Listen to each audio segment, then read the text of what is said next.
আগের এপিসোডে আপনারা শুনেছিলেন ব্রহ্ম তার গ্রাম ছেড়ে আসার পর আরও দুটো গ্রাম পেরিয়ে এসে পৌঁছয় একটি গ্রামে।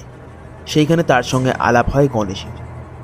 তাদের মধ্যে কিছুক্ষণ কথোপকথন হওয়ার পর ব্রহ্ম তার মা শ্মশানকালীর স্বপ্নাদেশের কথা গণেশকে জানায় এবং গণেশ তাকে লোকপোতায় যাওয়ার রাস্তা বলে দেয়। প্রায় 16 দিনের পর ব্রহ্ম এসে পৌঁছয় লোকপোতায়। এবার তারপর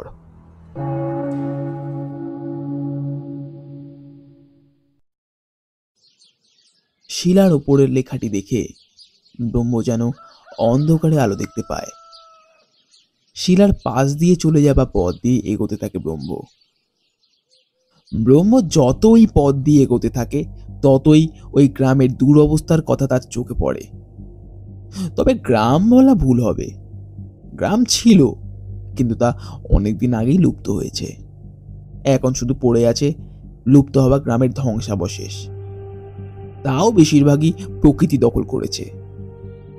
সম্পূর্ণ লুপ্ত গ্রামটি আদি পৃথিবীর ঘন অরণ্যের চাদরে ঢেকে আছে। দুধারে শুধু ঘন বন আর খরা পড়ে থাকা জমি। মাঝে মাঝে কটা উচ্চ মাটির স্তূপ কবরের মতন ঢিবি হয়ে আছে। বোধহয় কোনো সময় মাটির বাড়ি বিদ্যমান ছিল জায়গাগুলিতে। ব্রহ্ম ধীরে ধীরে এগোতে থাকে সেই রাস্তায়। হঠাৎ ব্রহ্মের চোখ পড়ে কিছুটা দূরের একটা পেয়ারা গাছের উপর। বোধহয় গাছের উপরে কেউ আছে। দ্রুত এগিয়ে যায় ব্রহ্ম সেই গাছের দিকে। গাছের সামনে গিয়ে দেখে বয়স 10-এর একটি ছেলে, খালি গা ও পরনে শুধু ময়লা ধুতি। গাছের ওপরে উঠেই বোধহয় কিছু করছে। ব্রহ্ম গাছের ওপরের দিকে তাকিয়ে বলে, এই যে শুনছো, একটু সাহায্য করবে? এতক্ষণ ছেলেটা ব্রহ্মের ওপর নজর দেয়নি। ব্রহ্মের ডাকে সে যেন একটু চমকে উঠল। বুড়ো দুটো কপালের মাঝে এনে গাছের ওপর থেকেই বলে ওঠে, কে তুমি? ব্রহ্ম খানিক হেসে উত্তর দেয়, আমি ব্রহ্ম, সামান্য পথিক। তুমি এই গ্রামের কালী মন্দিরের কথা জানো? ছেলেটি তার মাথা হালকা উপরের দিকে করে কি একটা ভাবে, তারপর বলে, কালী মন্দির? তুমি কি শ্মশানতলার কালী মন্দিরের কথা বলছো? তা ঠিক বলতে পারবো না, তবে তোমার কথা শুনে মনে হচ্ছে আমি যা খুঁজছি তুমি সেই জায়গার কথাই বলছো। নিয়ে যেতে পারবে আমায়? ছেলেটা এইবার এক লাফে গাছ থেকে নেমে আসে। তারপর তার দুটো হাত কোমরে রেখে বলে, না না, বাবা যেতে বারণ করে।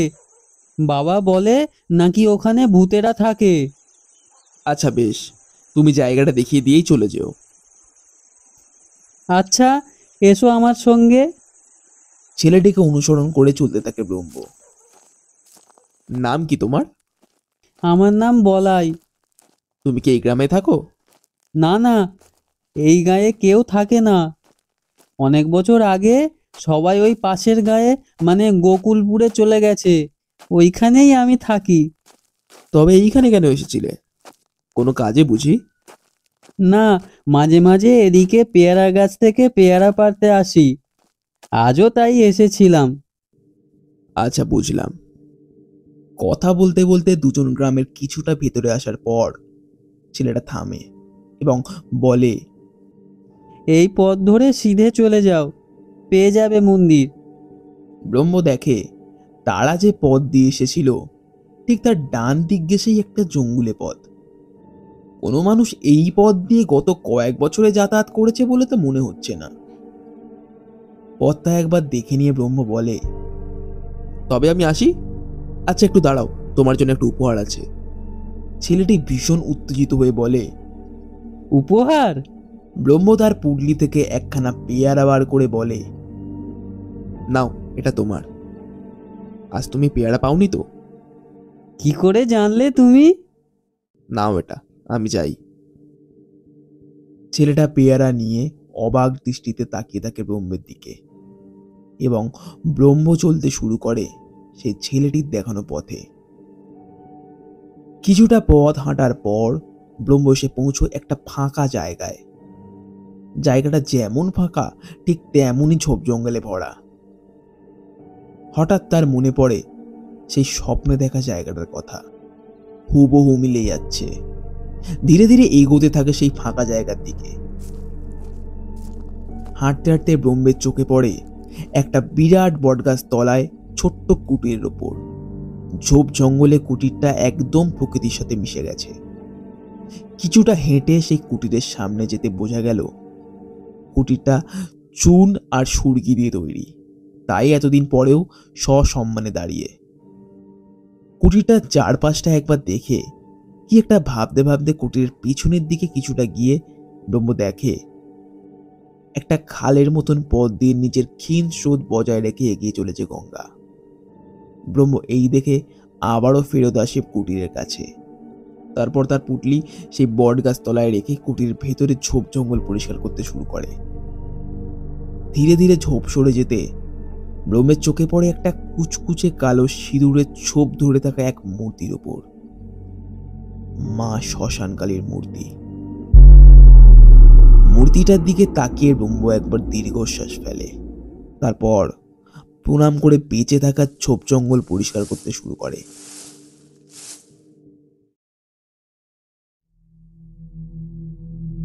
ঘুমো বাবা, ঘুমো, নিশ্চিন্তে ঘুমো। তোর যে সামনে অনেক কাজ। আমি আছি তোর সঙ্গে, আমি আছি তোর সঙ্গে।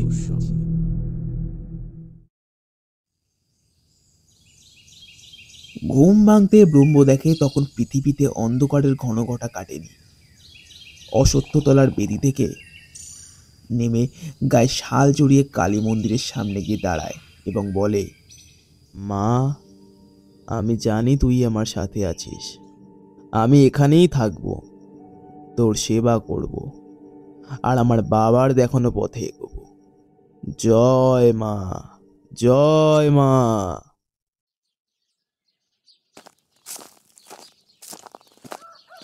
নমস্কার ঠাকুরমশাই, পেন নাম নেবেন?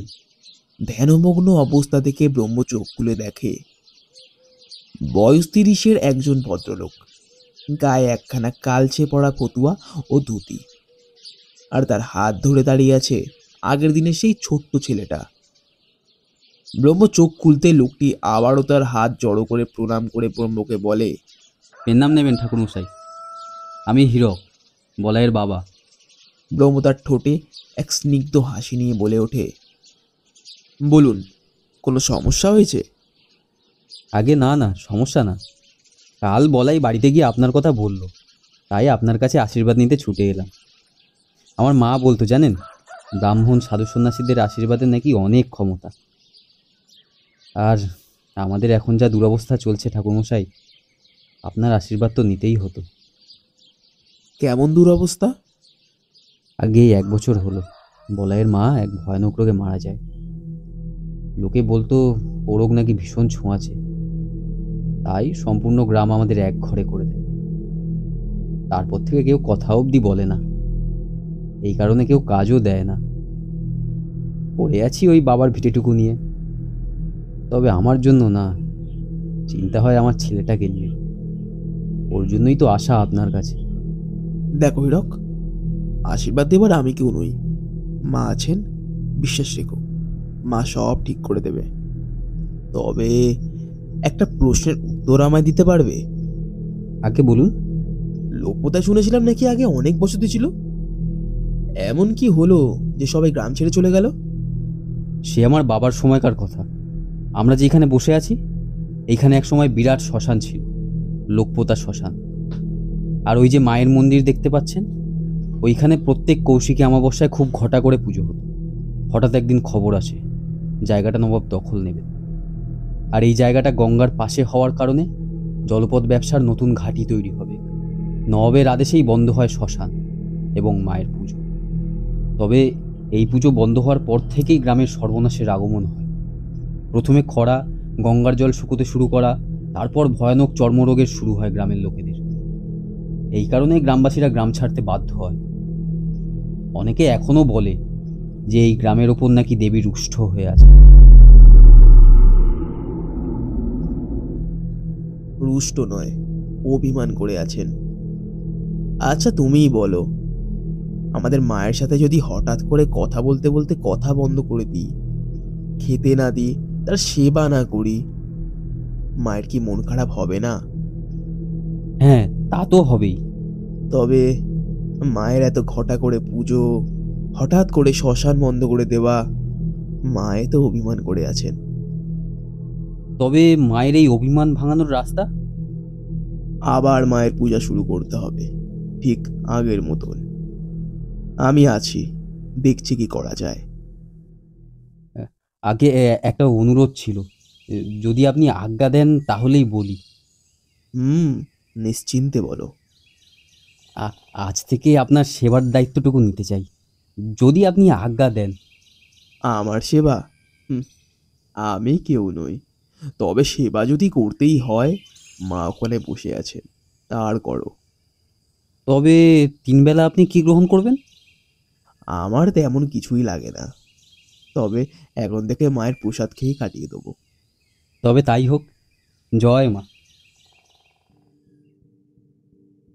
এরপর থেকে হীরক রোজ মায়ের কাছে ফল দিয়ে পূজা দিয়ে যেত, আর সেই ফল দিয়েই ব্রহ্ম তার আহার ছেড়ে নিত। প্রত্যেক শনিবার করে মায়ের পূজাও শুরু হয়। শনিবার করে হীরক তার চাষের চাল ও বাজার দিয়ে কিছু সবজি নিয়ে আসতো ব্রহ্মের কাছে, আর ব্রহ্ম তা দিয়েই ভোগ রান্না করে মায়ের কাছে প্রদান করত। ধীরে ধীরে হীরকদের অবস্থারও উন্নতি হয়। এরই মধ্যে হীরকদের গ্রামের কিছু লোক মন্দিরে আবার পূজা শুরু হয়েছে বলে ঝামেলাও করেছিল বটে, তবে ব্রহ্মের তীক্ষ্ণ যুক্তির সামনে তারা আর কিছু বলতে পারে না। সময় যত এগোতে থাকে, ধীরে ধীরে ব্রহ্ম তার বাবার পথ অনুসরণ করে একে একে প্রত্যেকটি বিদ্যা অর্জন করতে সফল হয়। শুধু পড়ে থাকে কর্ণপিশাচিনী বিদ্যা। একদিন সকালে হীরক প্রত্যেক দিনের মতন মায়ের পূজার জন্য মন্দিরের সামনে উপস্থিত হয়। পূজা শেষ হতে ব্রহ্ম এসে বসে বটগাছের তলায়। তারপর হীরককে বলে, হীরক, তোমার সাথে জরুরি কিছু কথা ছিল। হ্যাঁ, বলুন ঠাকুরমশাই। আজ প্রায় 1 বছর হতে যায়। এর মধ্যে তুমি যে আমার কত উপকার করেছো, তা সত্যিই বলার অপেক্ষা রাখে না। তুমি না থাকলে যে পথে আমি হাঁটছি, এই পথে হাঁটতে যে আমার কত অসুবিধা হতো, কত সমস্যার যে সম্মুখীন আমায় হতে হতো, তা বলে বোঝাতে পারবো না। কেন লজ্জা দিচ্ছেন ঠাকুরমশাই? আপনিই তো বলেন সবই মায়ের ইচ্ছে। এটাও হয়তো মায়েরই ইচ্ছে ছিল। আর আজ আমি যা হয়েছি সবই তো আপনারই দয়া। ঠিকই বলেছ, সবই মায়ের ইচ্ছে। তাই তো বাবার বলে যাবার পথে একদম শেষে এসে পৌঁছেছি আমি। শুধু তোমার আর একটি সাহায্য লাগবে। আপনি শুধু আদেশ করুন না কি করতে হবে। ব্রহ্ম একটু স্থির হয় কিছুক্ষণ, তারপর একটা দীর্ঘশ্বাস ফেলে বলে, আমার বাবার অর্জন করা শেষ বিদ্যার দিকে আমি এগোচ্ছি।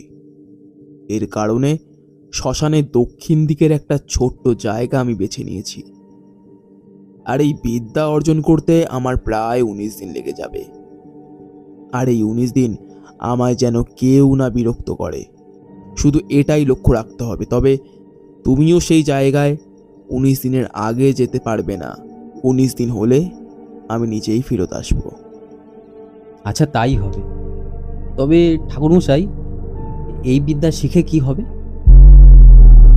এই প্রশ্নে যেন ব্রহ্মের মুখে এক আলাদা উজ্জ্বলতা এনে দিল। একটু হেসে উত্তর দেয়, অনেক প্রশ্নের উত্তর পাবো, অনেক প্রশ্নের।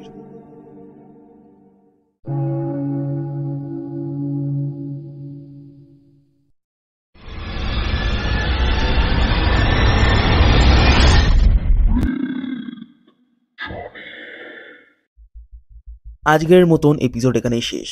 আশা করছি আজকের এপিসোড আপনাদের ভালো লেগেছে। ভালো লাগলে কিন্তু অবশ্যই একটি লাইক এবং একটি সাবস্ক্রাইব করে যেতে কিন্তু কেউ ভুলবেন না, এবং অবশ্যই কিন্তু কমেন্ট সেকশনে এসে জানাবেন আজকের এপিসোড আপনাদের কেমন লাগলো। আপনাদের সঙ্গে দেখা হচ্ছে পরের এপিসোডে। আজকের জন্য সকলকে শুভরাত্রি।